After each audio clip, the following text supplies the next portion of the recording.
মাতিলেও আৰু ডাঙৰীয়া নাহে।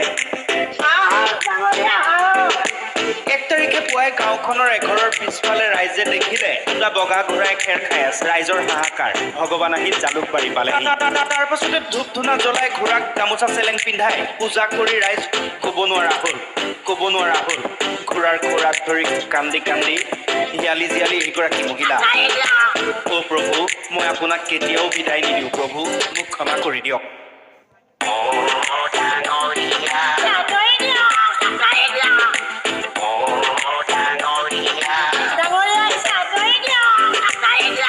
বিচনাতে শুৱাই ডাইনিং টেবুলতে বহুৱাই ঘোঁৰা দুটাক।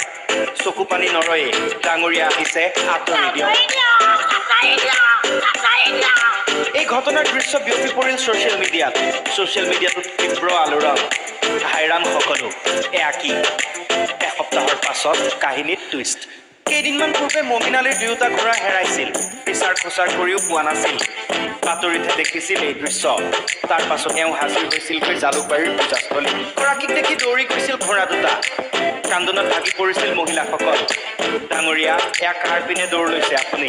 বাইদেৱে বাগৰি কান্দিছিল মাটিত। ডাঙৰীয়াই ডাঙৰ দুখ দিলে। এতিয়া দুয়োটা ঘোঁৰা মমিনৰ ঘৰত।